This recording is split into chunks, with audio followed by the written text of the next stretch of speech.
오늘도 좋은 아침입니다. 줌이 열리는데 좀 문제가 있었던 것 같습니다. 성도님께 양해를 구합니다. 자, 오늘 말씀 보겠습니다. 오늘 말씀은 고린도 후서 11장 1절에서 15절 말씀입니다. 고린도 후서 11장 1절에서 15절 말씀 읽도록 하겠습니다. 원하건대 너희는 나의 좀 어리석은 것을 용납하라. 청하건대 나를 용납하라.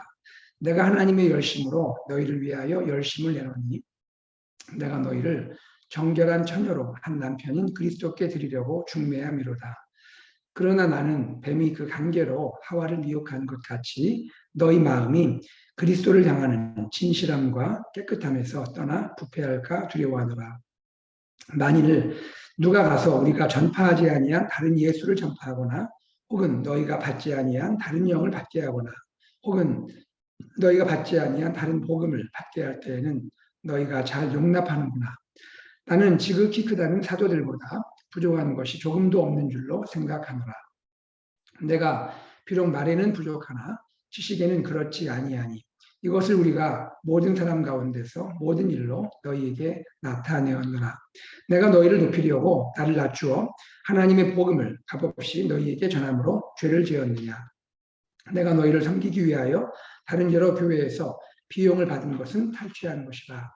또 내가 너희와 함께 있을 때 비용이 부족하였을 때 아무에게도 누를 끼치지 아니하였으면 마게도냐에서 온 형제들이 나의 부족한 것을 보충하였습니다. 내가 모든 일에 너희에게 폐를 끼치지 않기 위하여 스스로 조심하였고 또 조심하리라. 아멘. 오늘은 9절까지만 읽도록 하겠습니다. 자, 사랑하는 성도님들, 오늘도 주님 안에서 기쁘고 또 즐거고 평안한 하루를 또 열어가시기를 주 이름으로 소망합니다. 저는 본문 말씀 계속해서 진행하도록 하겠습니다. 오늘 본문은요, 한 가지 별명이 있어요. 어떤 별명이냐면 바보 연설이라는 별명을 갖고 있습니다. 바보 연설, Fool's Speech라는 별명입니다. 여러분, 그 바울은요, 대적들의 그 자랑에 대해서 지금 자신을 자랑할 수밖에 없는 상황인데요. 무슨 이야기냐면 대적들의 자랑에 고린도 교회 성도들이 영향을 받고 있는 거예요. 그렇기 때문에 바울은 그런 상황에 대해서 이것이 무익한 줄 알면서도 자신의 자랑을 시작할 수밖에 없는 것입니다. 그는 어쩔 수 없이 바보처럼 자신을 자랑해야 하는 것을 이해해달라고 거듭 당부하고 있습니다. 그 내용이 1절에 소개되고 있습니다. 1절 보시면 원하건대 너희는 나의 좀 어리석은 것을 용납하라 라고 되어 있죠. 이 용납하라, 좀 이해해 주십시오. 내가 어쩔 수 없이 정말 바보처럼 나 자신을 자랑해야 하는 이 상황을 이해해 주십시오. 용납하라. 용납하라를 한 번만 말하는 것이 아니라 두 번 말하고 있죠. 용납하라. 청하건대 나를 용납하라 라고 말하고 있습니다. 왜 이럴까요? 바울은 왜 바보 연설을 해야 했을까요? 그것은 바울이 고린도 교회와 성도들을 너무나 아끼기 때문이에요. 너무나 사랑하기 때문입니다. 그렇기 때문에 소위 바보 연설까지 해야 하는 것입니다. 무슨 뜻입니까? 당시 고린도 교회는요, 바울의 대적들, 곧 거짓 교사들이 들어와 있잖아요. 이들이 어떤 일을 합니까? 이 거짓 교사들은요, 교회 안에 들어와서 다른 예수를 전해요. 다른 영을 말합니다. 다른 복음을 가르치는 거예요.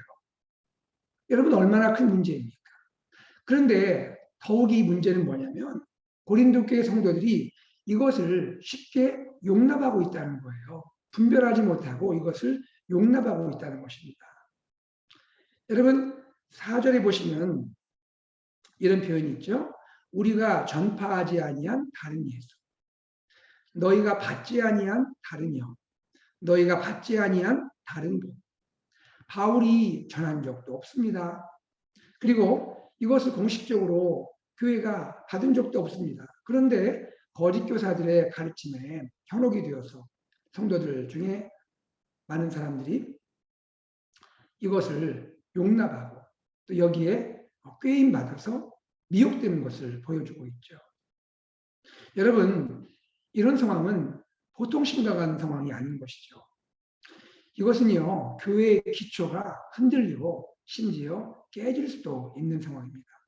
여러분, 그렇지 않아요? 다른 것이 아닌 예수님에 대한 다른 가르침을 하고 성령님에 대한 다른 가르침을 또 증거하고 또 복음에 대해서 다른 복음을 말한다면 교회가 존립할 수 있겠습니까? 이것은 교회의 기초를 흔드는 아주 심각한 문제인 것이죠. 바로 이런 가운데 바울은 자신이 할 역할, 자신이 할 사명을 분명하게 인지하고 있는 것입니다. 그것은 무엇일까요? 그것은 고린도 성도들을 그리스도께 인도하는 중매인의 역할, 중매인의 사명을 감당해야 한다는 것입니다. 바울은 이렇게 확신하고 있는 것이죠. 신랑은 누구십니까? 그리스도죠. 신부는 누군가요? 고린도 성도들입니다. 바울은 이 가운데서 중매인의 역할을 하려는 것이죠. 신부를, 즉 고린도 교회 성도들을 신랑이신 예수님께 잘 연결하고자 하는 그 역할, 그 사명이 자신이 감당해야 하는 것이다라는 것을 그는 알고 있는 것입니다. 다시 말해서 바울은 신랑 되신 예수 그리스도께서 재림하시는 날까지, 재림하신다는 건 뭘 의미해요? 혼인잔치가 열리겠죠. 그 재림하시는 날까지 신부인 고린도 성도들을 순결하게 지키고자 하는 것입니다. 바울이 두려워하는 것이 있음을 말하고 있어요. 여러분, 바울이 사실 두려워하는 것이 무엇이겠습니까? 바울이 무엇을 두려워하겠어요? 그러나 바울에게 두려워하는 한 가지가 있음을 말하고 있습니다. 그것은 무엇입니까? 바울의 대적들이 신부인 고린도 성도들을 꿰어서 신랑인 그리스도를 향한 진실함과 깨끗함에서 떠나게 하는 것, 바로 이것이 바울이 갖고 있는 두려움인 것이죠. 바울은 오직 이 한 가지를 마음에 두고 있습니다. 주님이 사랑하시는, 주님이 값주고 사신, 피 흘려 사신 신부인 고린도 성도들이 대적들, 거짓 교사들의 꾀임에 넘어가서 신랑이신 예수님을 향한 깨끗함, 그리고 신실함, 그것을 버리게 될까봐, 떠나게 될까봐 이것 하나를 바울이 두려워하고 있는 것입니다. 바울은 바로 이러한 가운데 자신의 이 중매인의 역할이 얼마나 중요한지를 알고 있는 것이죠. 그리고 그 중매인의 역할이 너무 중요하기 때문에 그는 이 역할을 하는 자신을 변호할 수밖에 없는 것입니다. 자신을 변호할 수밖에 없는 거예요. 자신이 어떤 자인지를 변호할 수밖에 없는 것이죠. 그 핵심적인 내용을 5절에 소개하고 있습니다. 나는 지극히 크다는 사도들보다 부족한 것이 조금도 없는 줄로 생각하노라. 바울은 그 자신을 지극히 크다고 여겨지는 사도들, 그들과 비교해서 조금도 부족함이 없는 줄로 생각합니다. 여러분, 여기에서 우리가 자칫 오해하면 안 되죠. 바울이 지금 교만해서 이렇게 말하는 겁니까? 아니죠. 바울은 결코 교만한 자가 아닙니다.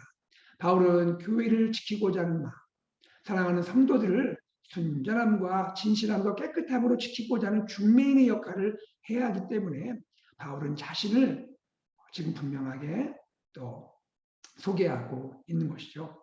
특별히 두 가지를 말하고 있습니다. 지극히 크다는 사도들에 비해서 두 가지를 비교하며 말하고 있는데, 첫째는 그것이 6절입니다. 말과 지식을 말하고 있어요. 바울의 말은 조금 부족함이 있었던 것 같아요. 바울의 연설에는 조금 부족함이 있었던 것 같아요. 그러나 바울의 지식은 조금도 부족하지 않다. 여기 지식은 그리스도를 아는 지식, 하나님을 아는 지식, 그 하나님을 많은 사람에게 나타내는 그러한 지식 가운데는 조금도 부족함이 없다. 그가 복음을 전하는 것, 그가 편지를 써서 고린도 교회 교인들을 잘 인도하는 것, 조금도 부족함이 없다. 6절에 보면 이것을 우리가 모든 사람 가운데서 모든 일로 너희에게 나타내었다. 너희에게 입증한 것이 아니냐 라고 하면서 바울은 자신이 사역을 하면서 말에는 조금 부족하지만 지식, 다시 말해서 교회를 세우고 인도하고 복음과 진리 가운데 이끄는 일에는 전혀 부족함이 없음을 말하고 있는 것입니다. 두 번째로 무엇을 말할까요? 고린도에서 사역할 때에 바울이 자비량 사역한 것을 말하고 있습니다. 바울은 텐트 메이커로서 1년 반을 자비량 사역을 했지 않습니까? 그 당시에 대부분 많은 사역자들은 교회에서 후원을 받고 교회에서 경제적 지원을 받아서 사역을 하곤 했죠. 그런 가운데 바울은 자비량 사역을 했던 것입니다. 그런데 여러분 우리가 오늘 딱 생각할 때는 얼마나 이것이 또 귀한 일입니까? 바울이 얼마나 귀한 그러한 아름다운 겸손한 사역자예요. 그런데 그 당시에 고린도 성도들 중에는 뜻하지 않은 오해를 하는 사람도 있었던 것 같아요. 바울이 왜 자비량 사역을 해? 아마 그것은 그가 사도로서 자격이 없기 때문인 것 같아.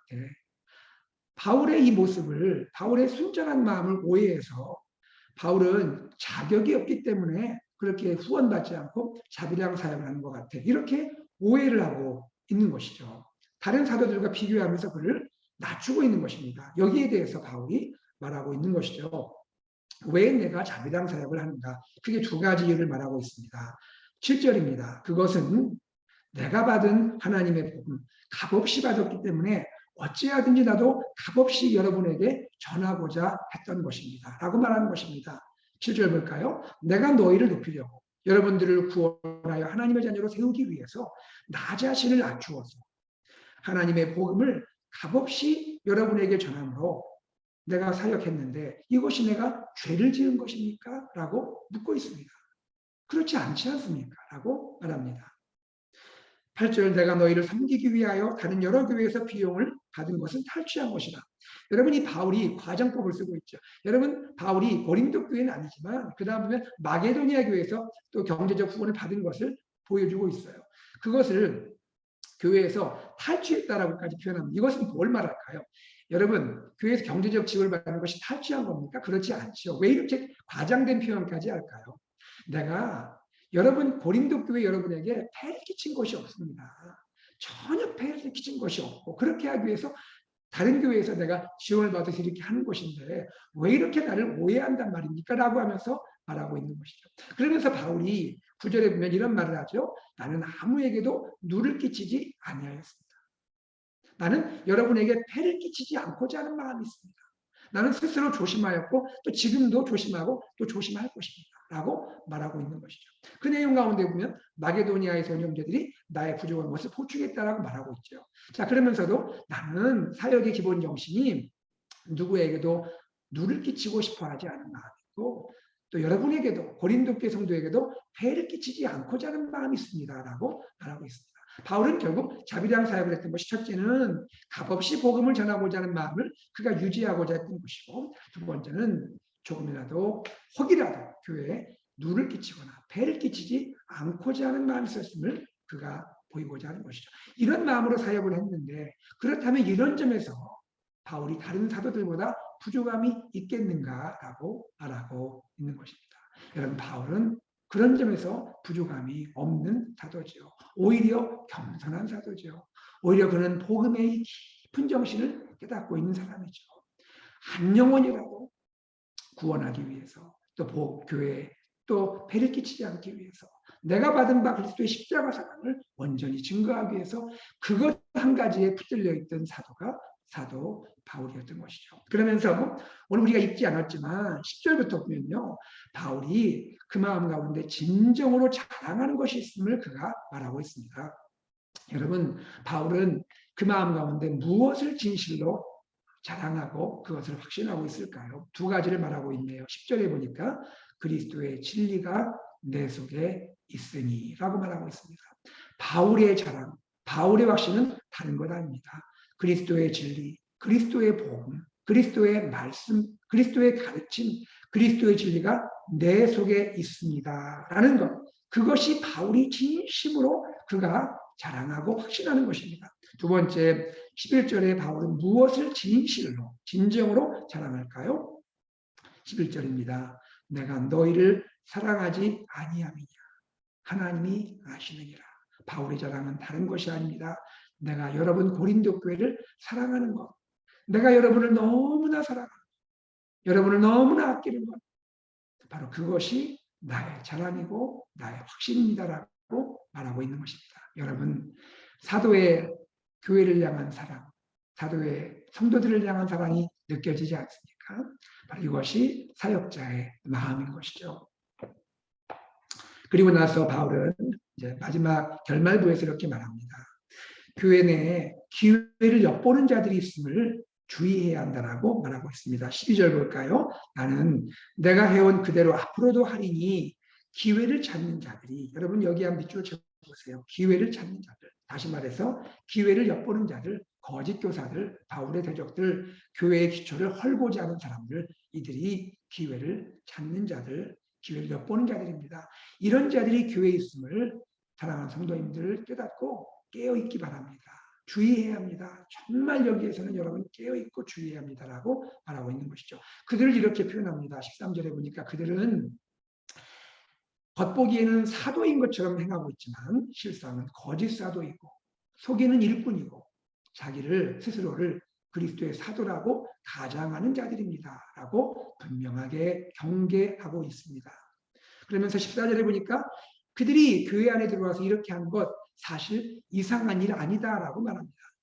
그것은 잘못된 일이죠. 분명히 이것은 문제이죠. 그러나 바울은 말합니다. 이상한 일이 아니다. 왜냐?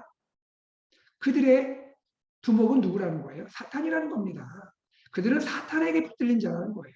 사탄이 어떻게 하냐 하는 것입니다. 사탄은 자기를 광명의 천사로 가장하지 않느냐 하는 것입니다. 사탄, 많은 사람들을 미혹하고 꾀이죠.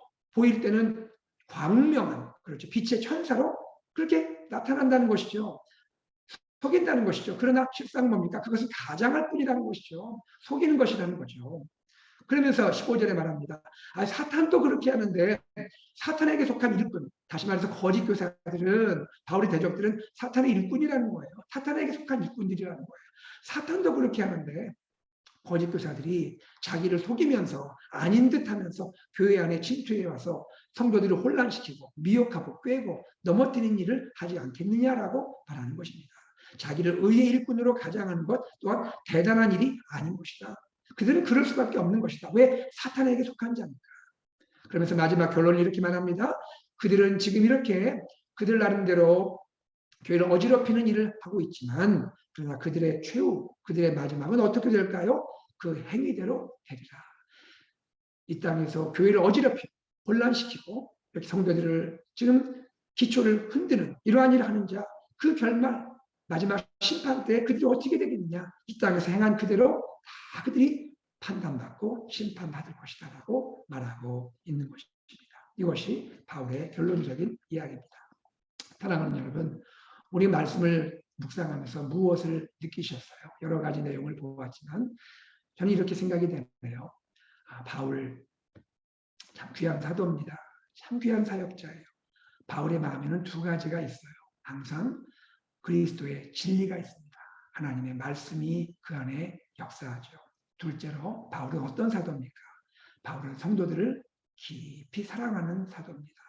깊이 사랑하는 사역자이고 또 목회자이다 할 수가 있는 것이죠. 여러분, 우리 바울의 마음이 우리 안에 있으면 좋겠습니다. 우리가 또 가정 안에서 또 목장 안에서 교회 공동체 안에서 우리에게 맡겨주신 귀한 영혼들이 있지 않습니까? 우리의 자녀들 또 우리 목장에서 우리가 섬기는 사랑하는 우리 귀한 목원 가정들 또 우리 부서에서 섬기는 우리 귀한 자녀들 또 우리 교회 공동체에서 우리가 품고 나아가는 귀한 한 분 한 분 우리가 그분들을 품고 대하고 섬길 때에 우리가 바울의 마음을 담아서 우리가 주님의 진리 가운데 가득한 마음이 있기 원하고 한 영혼 한 영혼을 사랑으로 품고 아끼고 그렇게 사랑하는 마음으로 주님을 섬길 때 하나님이 참으로 기뻐하는 우리 가정 또 목장 또 우리 교회 공동체 될 줄로 믿습니다. 이러한 은혜가 오늘 우리 안에 충만하기를 주의 이름으로 축복합니다. 기도하겠습니다. 하나님 아버지 감사합니다. 오늘 우리들이 다시 한번 고린도후서의 말씀을 나누고 묵상하였습니다. 주님, 우리 안에 참으로 복음에 대한 감격 있게 해주시고 복음으로 인해서 우리가 이 땅을 살아가며 우리의 삶을 다시 한번 정립하게 도와주시고 하나님 아버지 나 자신뿐 아니라 우리의 가정에서 또 자녀들을 향하여 또 하나님 우리 목장 안에서 또 교회 공동체 안에서 우리 한 영혼 한 영혼을 나에게 맡겨주신 한 영혼 한 영혼을 그리스도 신랑이신 그리스도를 향하여 진실하고 순전하고 깨끗하게 잘 세울 수 있도록 인도하여 주시옵소서. 하나님 우리 안에 그리스도의 진리가 역사하기 원하고 또 성도들을 향한 깊은 사랑이 충만하도록 인도하여 주옵소서. 예수 그리스도 이름으로 기도드리옵나이다. 아멘. 오늘 말씀을 기억하며 우리가 시간 기도하기 원하고요. 또 우리 교회 비전 예수산책 AKBC 말씀 공동체, 제자 공동체, 미션을 공동체 비전을 향하여 함께 나아갈 수 있도록 기도하시기를 바랍니다. 또 우리 교회 다음 세대와 또 우리가 계속 진행하고 있는 1:1 제자 양육, 또 목요일 중보기도회, 또 토요 무릎기도회, 여러분 교회에서 또 계획하고 진행하는 모든 또 귀한 일들을 위해서 기도해 주시고 이번 주에 있을 세가지 입교식을 위해서도 기도 부탁을 드리겠습니다. 우리 사랑하는 환우분들 온전한 주여 회복을 위해 기도해 주시고 또 송진영 선교사님 또 목장에서 원하는 선교사님 위해서 기도 부탁드립니다. 함께 우리 기도하고 일상으로 나아가겠습니다.